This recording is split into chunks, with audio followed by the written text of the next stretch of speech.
आज आम आउ गोटे नुआ ब्रिज रो मेंटेनेंस पॉलिसी ताकू आज विभाग तरफ आम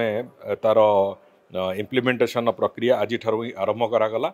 जिते ब्रिज अच्छी जो पुराना ब्रिज हो नुआ ब्रिज हो तार मेंटेनेबिलिटी मेंटेनेंस केमिति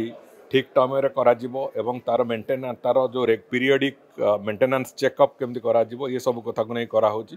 एवं कम दिन भितर आमे ओडिशार रोड मेंटेनेंस पॉलिसी भी आनिबा आरंभ करूँ। रोड मेंटेनेंस पॉलिसी आसीबा फल रे अंतत रास्ता गुड़िकर मरामती तापाई केमिति रेगुलर बेसिस रे तार इंस्पेक्शन हबो मेंटेनेंस हबो से बाबद गोटे निर्दिष्ट नीति नियम भी प्रणयन हबो। ये प्रक्रिया को लेकिन आम चलुचु। मु भावुची आगामी दिन मानकरे ओडिशा रास्तार दैर्घ्य दृष्टि हो कि रास्तार मेंटेनेंस दृष्टि हो सर्वभारतीय स्तर में प्रथम राज्य हम से भाया एक लक्ष्य नहीं कि आम चलवा आरंभ कर देखो दुई तीनोटी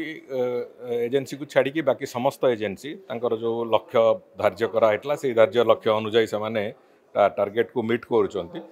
जो दुई तीनोटी एजेन्सी असुविधा अच्छा से कारण भी से दर्शेले भी विभाग तरफ से भाव में चेतावनी भी दि जाइए यथा समय जो समय एवं रिवाइज टाइमलाइन देते से समय भितर सारे